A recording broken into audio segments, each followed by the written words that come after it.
Hello, it's Jamie J with Bottleneck Virtual Assistants. And check this out. We're going live here on StreamYard. So we're going to have a little bit of fun with this today. And thanks to Dr. Z, he was awfully kind to kind of jump in here and be the guinea pig with me on this thing. Yeah, it's good times, and we're going to have fun and we're just going to go for it, man. We're just going to have fun and try and see what we can do here. So I want to let everybody know I did have Dr. Z, Dr. Zachery Schaefer on before, and we had such a great call that I wanted to go ahead and bring him back on because he's going to do something that's pretty cool. We did a little personality assessment, behavior type personality assessment, and he's going to be telling us about the results of that today for myself, my beautiful wife, Sarah, who I also work with, and our personal assistant, Raina. So just to recap really fast, Dr. Zachery Schaefer is a successful entrepreneur, an award-winning consultant, and a professional speaker. 3 things you should know about him. He's entering his 15th year as a consultant and 10th year as a consultant firm owner. Zach is in the behavior change business and drives results through management consulting, speaking, and coaching. Number 2 is he's retiring this May as a tenured professor from Southern Illinois University, Edwardsville. And number 3, he's an owner at the St. Louis sports bar chain, the Post Sports Bar and Grill. So when in the Lou, go check it out, man. That's right. Post Sports Bar and Grill. And Zach works with clients to discuss the right topics at the right time with the right people. And without any further ado, let's go ahead and welcome Zach. How you doing? Great, man. Thanks for having me back on, Jamie. Oh, man, this is so cool. I'm so glad you're back, man. This is just going to be a lot of fun. And I'm excited. As everybody knows, I love the vulnerability. And I really like what you're doing because hiring is such an important part of the process. Learning about people and making good decisions.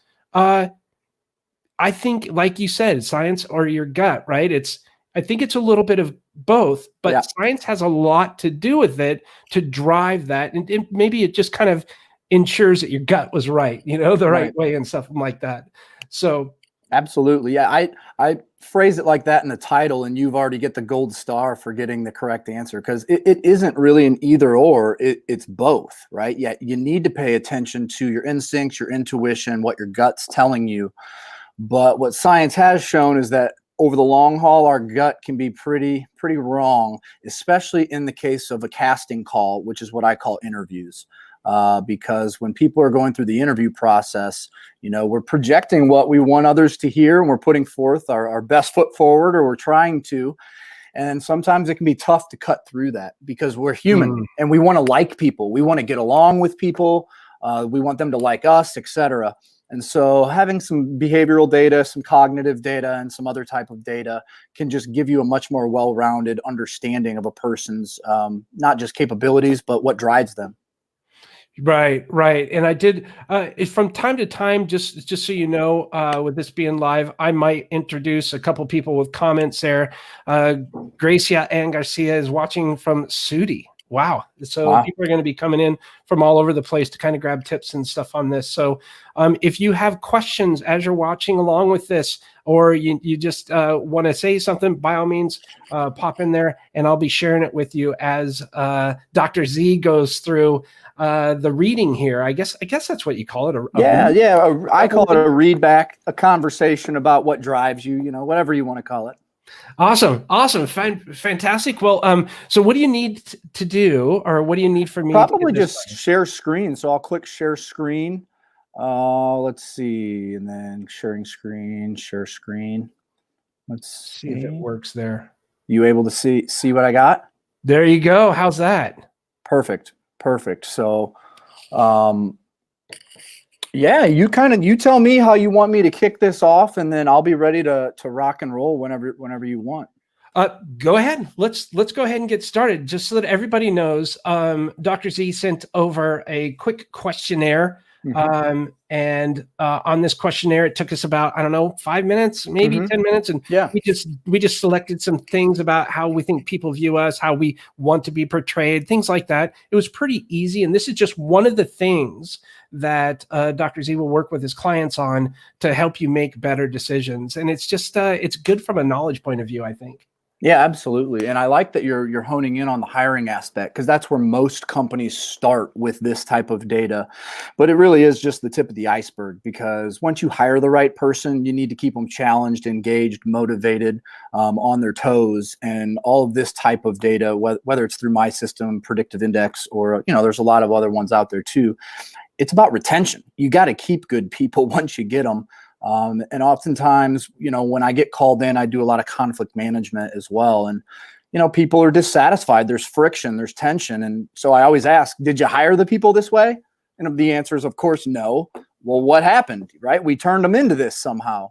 And so having this kind of data can really help people manage and lead more effectively. Because if I know what drives you, and now I do, Jamie, I could lead and manage and work with you in a much more collaborative and cohesive manner. So if you want, I can kind of just start walking through what we're looking at and give you a readback. Let's do it. Perfect. And this is not a monologue, man. So it really is your data. And as we go, ask questions, jump in, agree, disagree. You're not going to ruffle my feathers here. Perfect. So, and forgive me, I'm trying to figure out some of the stuff that we're doing here, and as we get going here, so no I will get it down eventually. Yeah, no worries. So as you mentioned, 5 to 6 minutes it's a behavioral assessment. And so we're really measuring 4 or 5 key things that motivate you or that drive you. And if you can accurately capture the things that naturally drive somebody, how they're hardwired, I can then much more accurately predict how they're going to behave. And our tools are specifically validated for a workplace. So when you were filling this out, the direction said, think about the workplace. Don't just think about like a general personality assessment, which more like a Myers-Briggs. So we got about 3 million people taking this every year. This version's been around about 67 years. And after you take it, you get what's called a reference profile. Yours is called Collaborator. I could not have guessed. It was either going to be this or one other one. I would have guessed you as that or Operator. A collaborator is really somebody that asks, how can I help? And be genuine and meaningfully want to help other people create impact. Collaborators not only want to be a team player, they get excited when the team gets a win. They don't need to be the person standing on the stage having all the accolades and the claps for them. They want that for their team. Really easy to get along with a collaborator. And that can be a shadow area. Right? Sometimes collaborators have difficulty having difficult conversations, overt conflict, accountability conversations with people can be a little more difficult for a collaborator pattern. I can see you're driven by relationships. You like being an influencer, probably because you like helping others solve problems. And you probably are really good at connecting people. And I know Matt Camp connected us. What's up, Matt, if you're watching?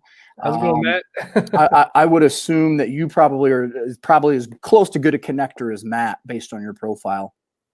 You're really informal, uninhibited. You used the V word before we started this, vulnerable. I see that in this profile. You're open and you want to know your caution areas or your shadow areas, and you want to be able to improve upon those.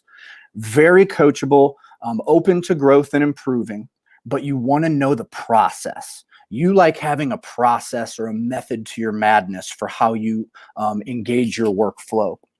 Higher than average appreciation for details and precision. And I'll point out all this stuff where I'm seeing all this. But definitely extroverted, enthusiastic, fun to be around, easy to be around. But again, you really like probably having workflows or like decision trees or like automating things. If you're having to do the same thing over and over, you want to find a system or a process. You're a very process-driven problem solver, and that's important to you according to this profile. And I just want to put up one of the comments here we got from my beautiful wife. We'll discuss this later. Okay. Very responsive. So like, this pattern is somebody that, like, if a problem pops up, you want to get on top of it pretty quickly, is what I'm seeing here. Yep. In terms of rules, you're going to have an appreciation for them, but you're probably not going to get too caught up with them. You want to know where they're at, so probably would know where you stand, but you're not going to get into, you're not going to be some bureaucrat marching around with a blindfold on, just blindly following rules. That's for sure. Mm-hmm. That's so true. In terms of your leadership style, collaborative. So when you're working with, is it Raina? Raina, yes. Raina or Sarah, you probably are collaborative, meaning you want their input, voice and choice. You want to hear what people think. You like springboarding ideas off of others. You probably enjoy like whiteboarding or maybe some tech version of whiteboarding and getting ideas out there. Talking through ideas probably helps you more fully form them. I bet a question that might roll around your head sometimes is, how do I know what I think until I see what I say? So literally talking through ideas might help you more clearly crystallize those ideas over time. Questions, thoughts, comments? Yeah. So you pretty much are describing me. Like I get that. And it's so hard for me to fathom that that's what you got from a very simple process on this end. Right. I mean, because it feels like magic, right? It does. Well, Sarah and I were talking about this. We're like, how in the heck is he going to get all of this out? Mm-hmm. How is he going to be able to read anything from this? It looks like, you're just picking out adjectives, basically, is what you're doing. Right. For how you feel that you're perceived as a person and how you want to be perceived as a person. It's perfect. It's crazy. You nailed it, because I was going to explain kind of what we're looking at. So when I did that, what I call Readback, it's kind of like an ESPN top 10 highlights for what drives Jamie and the behaviors that would be associated with it. I was focusing only on this top graph, which is called self. You can think of that as a person's behavioral DNA. It's how they're hardwired. It's where they're most effective. It's how they're supposed to be. Thanks, Mom and Dad. So that is going to be much more stable over time. Okay. Now, if you retook this, you shouldn't retake it right away, because that's not how these tools are meant to be taken, and that would skew it. But let's say in 2 years, you're like, I want to reassess. My job feels totally different. The duties and responsibilities are wildly different. I got a team of 30. We're international now. Bottlenecks blowing up. So what I would assume is that this spread, meaning how far it goes from the left side to the right side, would probably be either wider or smaller. You can think of the spread of any one of these factors that we're measuring from this midpoint as volume, okay? And the further out that spread is from the midpoint, the louder, the more intense, and the more consistent the behaviors are associated with that. So if you notice with yours, 3 of your 4 factors are moderately high. Your 4th factor is just moderately low. So all 4 of yours are right at the midpoint. Right off the bat, if you worked for me, I know you're a bridge builder. You're a team player. You're going to do what I ask you to do. And if you don't like it, I'm probably not going to hear it, because you're just going to suck it up and get it done. A truly flexible person in how you're going to try to exhibit yourself among others. Now, that's who you are. Now look at who you were feeling the need to be when you took this last week on April 20th. You can literally see some shifts, and a picture tells 1,000 words. So we're capturing the genetic makeup, if you will, of what drives you, and we're predicting behaviors. But I'm also capturing how your workplace is stretching you in natural and unnatural ways based on how you're feeling the need to behave. Okay. Now, real quick, what are we looking at? We're looking at 4 factors. Okay. We're looking at dominance is A. Think of it as leadership style, or how a person best generates and values ideas. All right. A person with a low dominance factor, such as yourself, you're going to generate a lot of ideas, but you're going to tend to value the best idea rather than your idea best. Right. Yeah. When we have a high A factor, of which I'm real high, we'll generate a lot of ideas, and we tend to value our idea best many times. All right. B factor's extroversion. It's not just communication, how outgoing, how fun, how animated. Clearly, I'm high B here. But it's also how a person best thinks. Do they think out loud? Do they need to bounce things off people to better understand and analyze things? Or do they prefer to do all of that inside their head, right? A really low B person says, shut up, Zach. I need to think. I say, let's talk this out to help me understand it. And you're close to the midpoint, but it's saying you do like to have a little bit of that talk things through. C factor is. Can I jump in fast? And this is just from me hearing this, thinking what other people might be. I hope people are getting a lot out of this, because this is pretty powerful stuff, and things that people that are growing businesses or scaling or in business, period, that are going to be working with other people need to have. But I don't think it's bad one way or the other, or good one way or the other. It's just learning behaviors and then putting this person in an area for them to be able to succeed or excel. Is that a correct assumption? You nailed it. There is no good or bad behavioral profile. There's only good and bad fit for a person in the role that they're in. And that's what I see organizations get wrong. They look at a resume, this person's got this degree, great, let's slot them into this job. Well, I can tell you that a controller at different companies, based on where they're at in their employment growth cycle, it's going to look very different. Mm-hmm. Sure, they're going to be living in spreadsheets and doing some transactional work, but some controllers, based on the size of the company, might have to do a lot of strategy. Some might have a lot of direct reports. Like, that profile for that job should dictate what kind of behavioral makeup I'm looking for in that person. Gotcha. Right. So excellent point. What this data gives you beyond just hiring, though, is two things. It gives a person self-understanding, and the more important part, which is action-oriented, is hopefully self-awareness. Because if I have self-awareness, I'm paying attention to not only what makes me tick in my internal drives, I'm also paying attention to how I'm projecting that and how people are reading that and how I then need to change. So really self-aware people, they love this kind of data. Good to know. Second, all right, how you were feeling the need to behave. So I can tell you, man, I'm assuming you're trying to grow the business. That dominance factor is popping up across the midpoint, feeling the need to be much more assertive with leadership. Go, ultra proactive, move things forward, get the momentum going, be more comfortable with no, maybe having to do some less delegation and consensus-driven decision-making and make more decisions on your own. But there's definitely something going on where you're feeling the need to move and shift a little bit from your natural leadership approach. Yeah. Second, extroversion popped below the midpoint, feeling the need to get the heads down, be a little more analytical, work either within data or facts or evidence a little bit more. Maybe you're outside of doing these kind of things. Maybe you're having to do less hand-holding with external stakeholders. Not quite sure, but something's happening where you're feeling the need to think about problems differently or solve problems in a different manner. Yeah. Third, go ahead. Technically going through processes and systems like that, we're revamping everything. Yep. And I'm having to look back and generate a lot more information to delegate now. I'm getting a lot more detailed in that delegation process. Perfect. And so let's jump to that. Again, you already have a moderately, very minor, but a moderately high comfort level with what's called formality.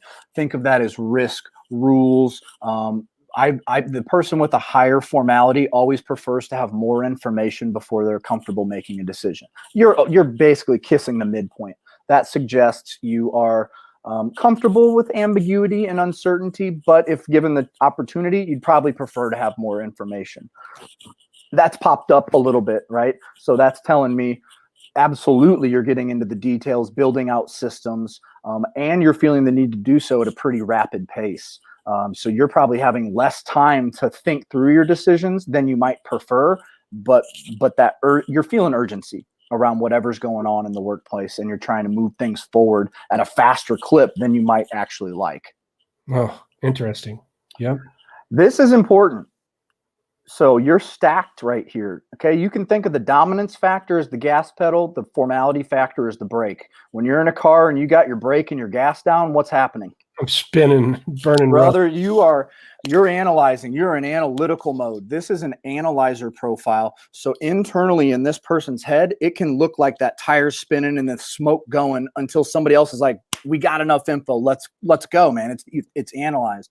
This is a super creative pattern.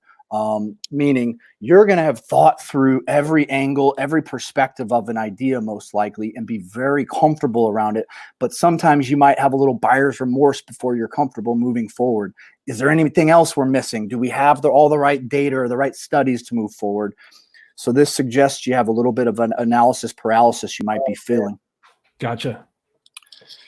And then last, this is the least sexy graph. It's synthesis. It's literally just an algorithmic synthesis of who you are, how you're feeling the need to be, and then this is how you're showing up in the workplace. So leadership right on the midpoint, easy to get along with, move things forward fast, detail-oriented, trying to build out structures that are useful to accomplish our work. And then how you make decisions, you're definitely intuitive. You're going to think about your professional experiences in your past and draw from that as a resource. That's your primarily. You're going to really think about that, but also you're going to look at data. You're clearly not adverse to looking at data. Gotcha. Huh. That's interesting. Yeah. So super high level collaborator, that would be where you're at. Want me to switch to Rainer? You want any question, thoughts? Yeah, thank you.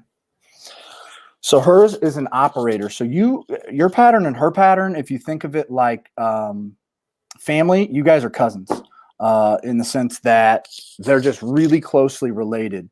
An operator is somebody who's going to be detail-oriented, conscientious, easy to get along with, wants to get along with everybody, needs clear swim lanes to do their job effectively if possible. That, again, her dominance factor here, really collaborative to work with, probably uncomfortable with conflict, especially super overt conflict, but a great mediator. This is somebody, if in a meeting, if it's a large meeting, they're going to be paying attention to the people who haven't talked and being able to draw those people into the meeting.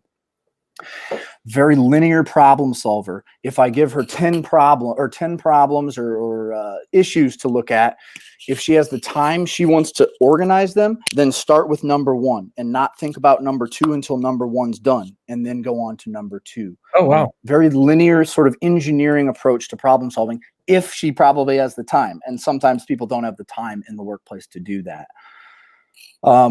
Likes you working with people, views relationships as a tool to accomplish goals and solve problems. I could tell that she had high extroversion just through her emails, through the words she was using, and how easy she was get along with there.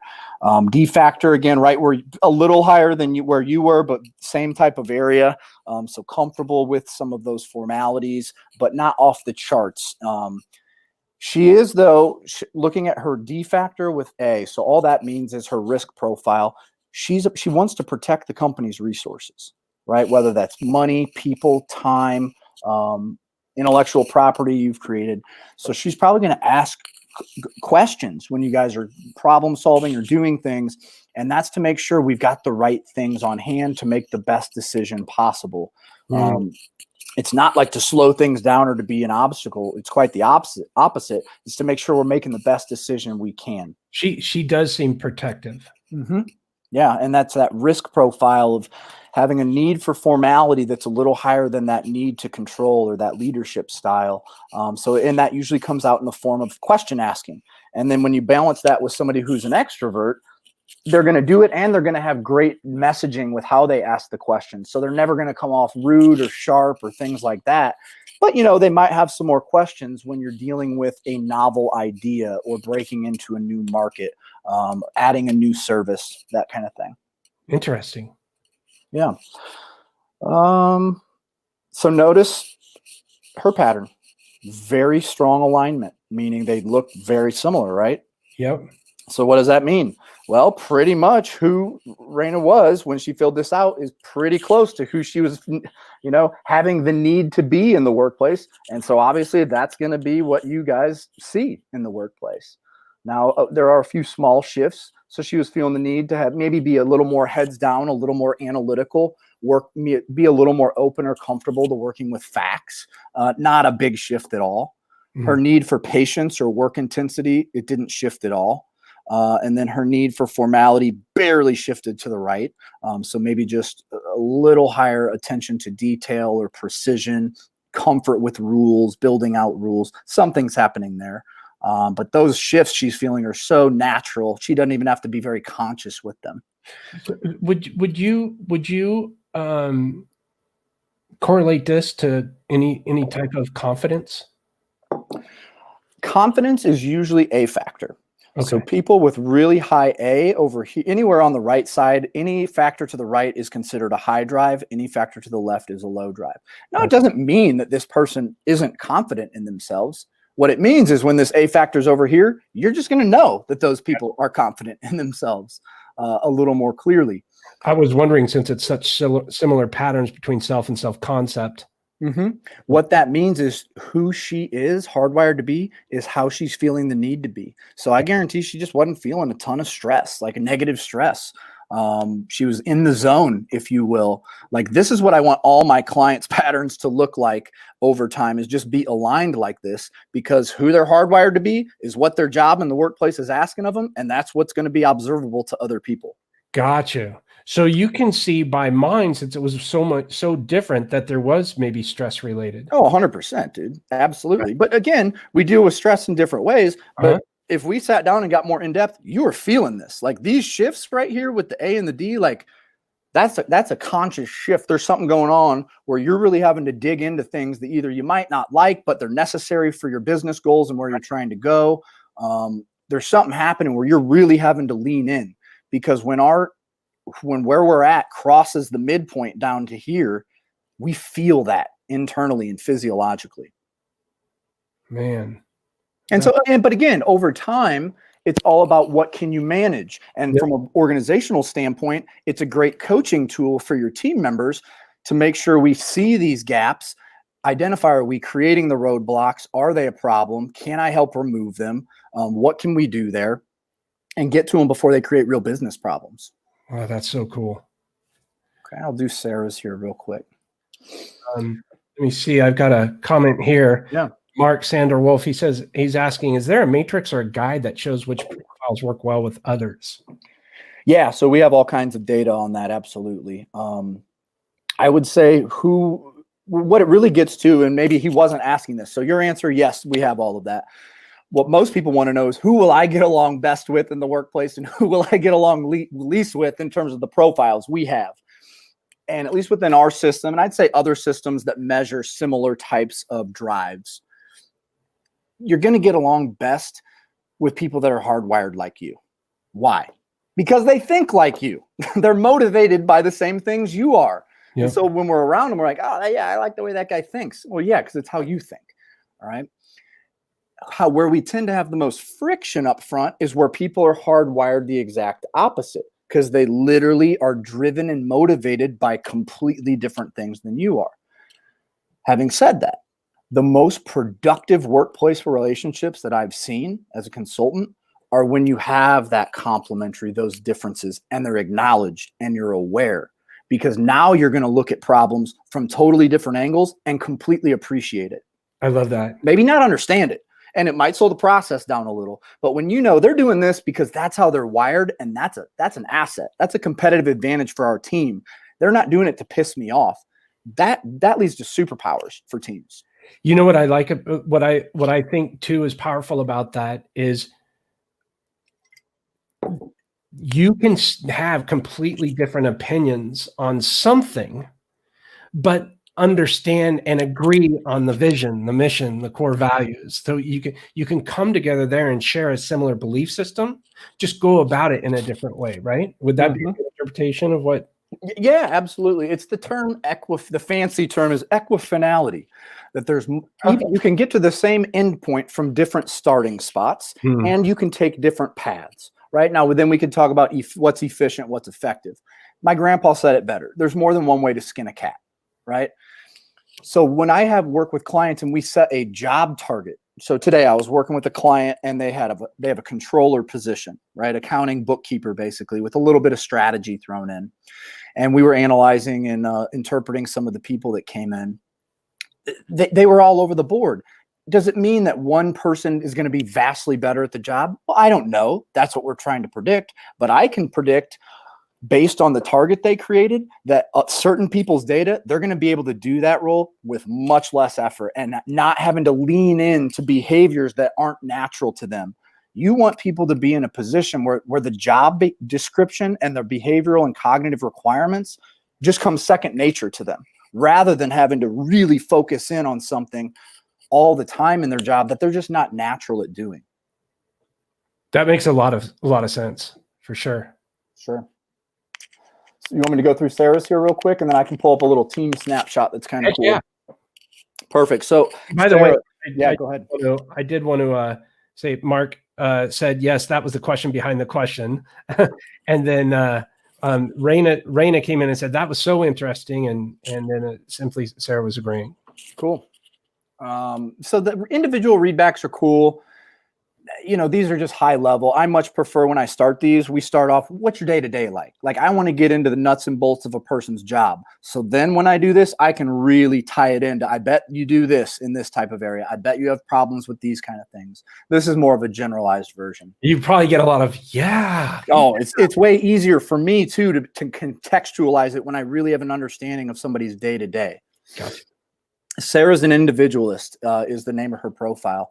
This is one of the most fun patterns, and to just shoot it straight, this is one of the patterns when you're doing it, they tend to disagree the most with the readback itself. Go figure, the individualist might disagree the most with the readback.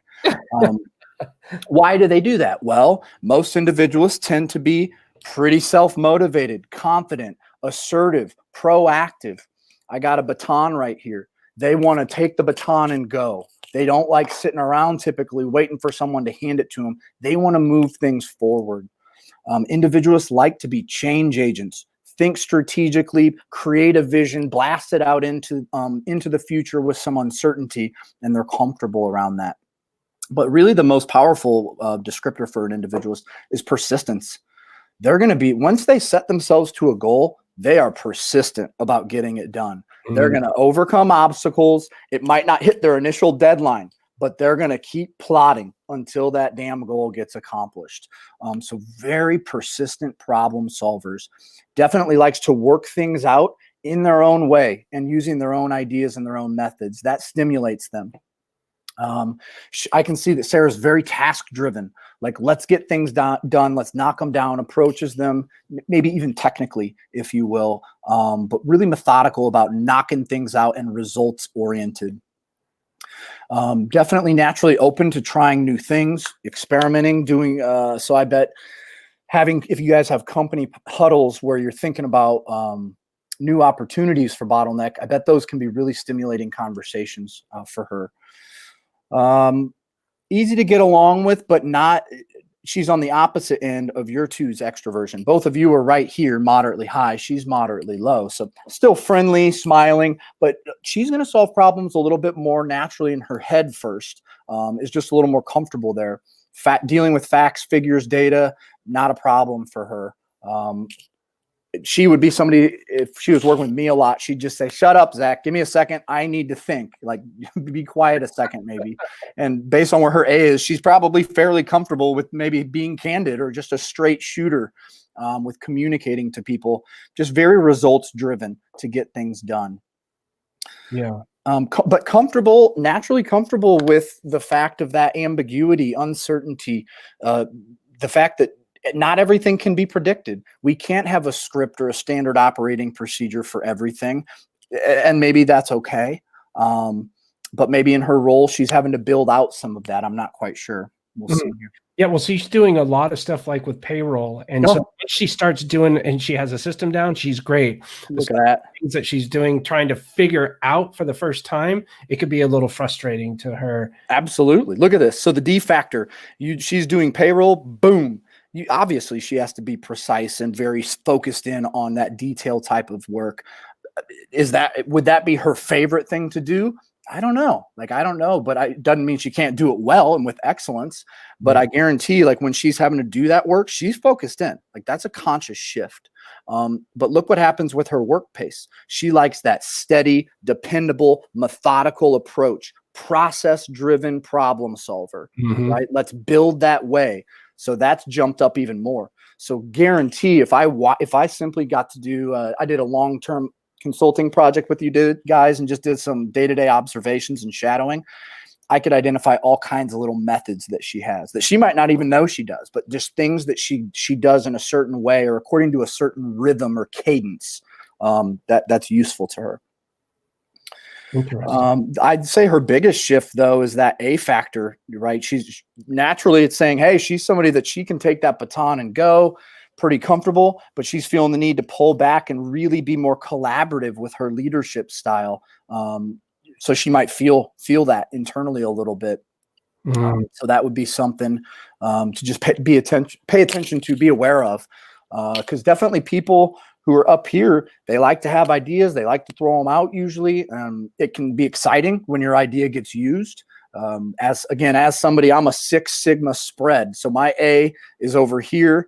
My C is way down here. My D is way back here. So like I'm very, very far spread. Wow. So she goes from an individualist down to more of like what's called a craftsman. Measure twice, cut once. Right. So make sure you're getting it done well. And then what do we see? We basically see an individualist pattern with just a little more narrow spread. So you are getting to see who she is. Same thing. She is going to pay attention to her experiences. They're important. She's going to draw from them and those intuitions, pay attention to that when making decisions, but also quite comfortable with data, facts, figures, evidence, not shy about any of that. Yeah, fascinating. Cool. So yeah, that's kind of what we're looking at. This is what people always ask, though. They're like, how does this person fit into the team? This tool's awesome because you can use it proactively and you can use it responsively. Proactively answers that. How's this guy or this gal going to fit into the team? I can look at this and go through a variety of these different quadrants, and it's going to give me strengths for people that are in them. And we're not going to go through all this, by the way. Caution areas and tips to get along, right? So I put you as a orange. Orange is a candidate. Blue is somebody that's already a team member. So right here, let's focus on taking action. Look at you. You and Raina are right in between implementing and coordinating, meaning you share the characteristics from these two quadrants. You can enter them really easily. Much more difficult for you to jump to these perpendicular quadrants over here. But guess what? You've got great balance because Sarah's down here. So she's really comfortable in this area right here. Like keeping things going, being that fast pace, open to challenging the status quo, building out new systems for doing things in different ways. She's just really natural there. So why this tool is amazing is not only can you use it if you're trying to fill gaps and understand how will this person fit in terms of their communication style and what this means, but then you can more importantly, in my opinion, do performance analysis and use it retroactively. After teams have performed for a few months or a quarter, you can go back and begin to look at, do we have the team built right? Are there any big gaps here? What's the function of the team? What is the goal of this team and how they're operating? Could we literally build a better team if you have the resources to be bringing people on based on the behavioral characteristics of our people? This tool is really useful, and we have a lot of like workshops and fun deep dives that we do around this stuff. That's really cool. And then one other thing I'll say is this strategy insight. So I'm sure you guys do strategic planning. You're a small organization, so I don't know how formal you get with it, but I know you're doing it, even if it's informal conversations. But let's say you were just all about crazy rapid growth, and these were your goals. Well, as you pick, companies shouldn't have really more than 5 or 6 strategic initiatives at any one time. But as you pick them, it pops up the quadrant that it's in. And so then for larger teams, you can really see if you have people positioned to be that project champion or that initiative champion. And if not, then you can look at high potential leadership identification. Gotcha. That's powerful. Who's a level below that we can fold in, get them some extra skills and training. We use this for succession planning, right? So you can create jobs that you need for right now. But I was working with a client last week. We were doing succession planning, president's retiring. We're assessing the troops internally and also looking at external opportunities. So we built the job for what we think the president role looks like now and what the president role we want to look like in 5 years. And then we pulled up all their current people under both of them to see if there were good fits for now and good fits for 5 years from now. That's fantastic. So there's Yeah, some fun stuff, man. yeah, it really is, man. It's so cool because you can identify certain team members that could be, hey, the project manager for this, depending on what it is. You could be the project manager, or lead this or lead this. If it's more technical, this is a greater person. Exactly. And to remind you again, we're not measuring skill, right? You can't train what drives people. It just is or it isn't. They're either driven by it or they're not. So you want to try to pair people up with jobs that matches the natural behavioral drives for that role. You can get people skilled up and trained up on all kinds of things. It costs dollars. It takes time. But man, if I can get people skilled and drilled and match them into a role where the role matches who they are behaviorally, that's where you get some real fireworks. Wow. Let me show you one other quick thing while I'm pulling this up. Questions, thoughts, comments? We have no comments right now. No questions. No worries. Yeah, no, I'm just intrigued with this. This is very interesting. So let's say we were looking at this sales manager, okay? And this is what's called a job target. So a group of people get together, you answer a 15-minute assessment thinking about what does this role look like way beyond a job description, right? That's a good starting point, but those are very basic tools for thinking more scientifically about a job.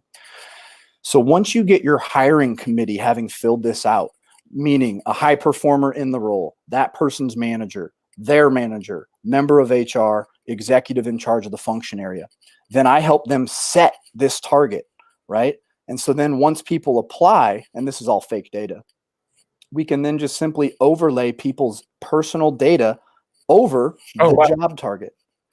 And then I can go to that, who's this? Samantha. I could go to her profile and it unlocks an interview guide. So when I interview her, it's going to give me specific questions to force her to talk about, how she can be more assertive. Wow. This is incredible. Yeah, so that's really useful. And like you can, again, let me go back. A picture tells 1,000 words with this type of data. So you saw her. Now look at this guy. He has a great resume. He's a great interviewer. Man, I really like him. If you hire him, and that's okay if you do, especially depending on your talent pool, if it's really shallow, sometimes we have to make those decisions. We know his natural leadership style is way less assertive than we're looking at. Yep. We know he's not extroverted. We know his pace isn't going to match what we want him to do. And he's going to be really prickly and detail oriented and need a lot of structure and rules. So all it does is say, we're making a fully informed decision that we're going to have to be committing resources to develop extra skills, training, and coaching in this guy. Wow. That's huge. Yeah, man. So this stuff's fun. Like when I say I like it and believe in it, I mean, I do to the point where I had my surgeon complete this. I wouldn't get surgery on my Achilles tendon that I just snapped until I saw the guy's data. Like, I'm not going to let somebody with my profile operate on me. Are you kidding me? No way. Yeah. I'd get in there and be like, hey, let's try this over here. Let's experiment. I think it's fantastic. And I can't thank you enough for sharing this with us. So what's the best way for people to reach out to you and begin this discussion? Yeah, I mean, just email me, either zach@sparkthediscussion.com or info@sparkthediscussion.com. Those are probably the two best ways. Okay. And then you're on Twitter at Spark Solver. You're on LinkedIn at Z Schaefer. And man, I think every organization that is growing needs to do this. At what point, maybe that's a good question before we wrap, at what point is it a good idea for someone to start down this path with you? Yeah, no, perfect. And I guess I can get a little more clear on the type of companies I work with, just so people don't waste their time, if that's okay. Perfect. So let me just say, I'll tell you with the type of companies that my firm works with, and then I might mention some opportunities you could have if that's not your fit. Because first you need to use this data, folks. You've got to use behavioral or cognitive data if it's scientifically valid and reliable. It just gives you so much information that you can't get from a resume or even from a really structured interview. It's the same reason professional sports organizations collect every piece of data. They measure the players that they're looking to make offers to in every manner. Even though they've seen every game they've played their whole high school and college career, they still put them through these combines because they believe it gives them an edge to make great hires. And we're bringing that same kind of data to organizations. So who does my firm, Spark the Discussion, work with? The type of companies we work with tends to be between 50 and 1,500 headcount. We do work with some larger organizations, but we'll tend to work with like a business unit of like a multinational, not an entire enterprise. In terms of revenue, if you prefer to think about that, we're usually working with firms between around 10 and 100 million annually in revenue. That's just where our sweet spot is. We're able to solve the problem. They've got the budget, and they can just drive a ton of value with our tools. Because when you partner with us, it's an unlimited bundle. You get to use as many assessments as you want, and it's an annual subscription model. So all cloud-based. I'm sitting on your bench as a trusted advisor. We get you through some training, and we start solving a lot of problems. Now, if you talk to me in that we determine maybe the budget isn't right, I will absolutely point you to some free versions of some data out there. Not as powerful and not as useful reporting and analytics, but at least it's a good start. So if you don't have budget, there is stuff out there. So Sarah asked a good question. The job roles, are those static or do the users create those? Both and. So of course we have benchmarks because we have so much data, right? And every assessment that our subject matter experts fill out, meaning that our clients fill out, you guys are the subject matter experts of the roles that you're hiring for. So as more data comes in, we then also compare them to benchmarks from ONET. Maybe some of you are familiar with ONET. It is the largest professional and occupational trove of information on the internet, and it's funded by the government, and it's free, and anyone can access it, and it is full of information about compensation bands, job descriptions, job title. There's so much info there. So ONET, go check that out. But we compare it against that, and we want to compare it against what is your team creating. Because like I said, not all controllers are created equal. Not all CEOs are the same pattern. Not all, perfect example. I work with a grocery company here in St. Louis, a very successful one, high-end grocer. Well, we created some different profiles for them, and we found out that they're checkers. We were having an issue with some of the people checking people out. Well, we did a little analysis, and we found the checker from like 9 a.m. till noon, or if 4 p.m. is different from 4 to 6, because the person that we need during the rush is totally wired differently to do a good job than the person when it's slow and we want the person socializing and chatting. When it's a rush, we need somebody that's a machine. And so you can get really specific with the type of profiles you're looking for. And even if you don't find the perfect one, then you know how to coach that person and how to lead to their needs. That's fantastic. Thank you so much, Dr. Z, man. Thanks for having me. That's amazing. This is incredible information. And I just really appreciate it. So one last thing before we wrap, Sarah says, so Dr. Z is guiding the user along the way, and how often does he work with the subscriber? Yeah, excellent question. So the way it works, we go through our discovery process. You're, of course, like, this is fantastic. Absolutely. Let's sign up. I literally send you a digital agreement. You sign it digitally. As soon as you do, you get an automatic email with login to the software. You get an email back from me. Let's set up a 1-hour software navigation. What you saw, the software, like that, my account's the same that my clients have. It's easy. I teach you how to use the software in an hour, and then I'm on your bench. But like I said, we go through some training. The training isn't how do we use the software. The training is, what are my business goals? What are my people challenges? And how can I use this ABCD stuff to solve them? So then we create a roadmap based on your custom needs around hiring, coaching, performance, conflict management, change management, succession planning, COVID coming up, and now I have to manage and lead my team virtually. How can I use their behavioral data to make sure I'm staying on the pulse of my organization in a different way? So you can go really deep, and I to speak directly to the question, it depends on the client. So as much as you want to ask me questions or have me look at data, I'm on your bench. Other clients are really self-sufficient. We've built the software in a way so that you can get in and knock stuff out on your own. great. But when you need me, I'm here. Fantastic. Fantastic. Well, again, thank you so much for your time. This has been unbelievable. Part 2. Yeah, thanks for having me, man. It's always fun. This is awesome, man. And I love the stash, man. I'm loving it. Yeah, it's I've rocked the old handlebar for many years. This is my pandemic party stash, I guess. Hey, there you go. Oh, that's fantastic. Well, is there anything else you'd like to say before we wrap? No, man. I mean, don't be scared of science. Like, you don't need to have PhDs in this stuff. All you got to know is, do I want to make a more informed or a less informed decision? Do I have budget to make a more informed decision? Okay, then try to make it. Like, I like my tools, but again, there's lots of good tools out there. Get some data, try to understand people, because we fear what we don't understand, and we don't want to fear the people we're working with. Well, and we don't need PhDs because you've got it. Yeah, piled higher and deeper, right? That's awesome. Well, thanks again. And just if you guys have any questions, please reach out at any time. Again, we've been talking with Dr. Zachery Schaefer, Dr. Z. Zach, he's a founder and CEO of Spark the Discussion. You can go learn more at sparkthediscussion.com, and feel free to go ahead and email him, zach@sparkthediscussion.com. You can also find him on Twitter and on LinkedIn.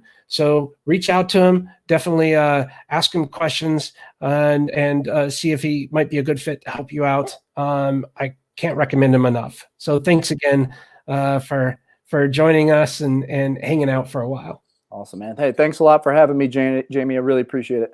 Sure thing. Hold on one more second. We'll go ahead and wrap up. My name is Jamie J, CEO and founder of Bottleneck Virtual Assistants, here with Zach today, talking about how we kind of look and use the science to help make better decisions, especially around the virtual assistant area. A lot of hiring going on. It's really good idea to not be afraid of the science, and get involved and make better decisions for yourself. It's going to save you a lot of time and, of course, a lot of money. Thank you so much for tuning in. Hope you have a great one, and we'll talk to you soon.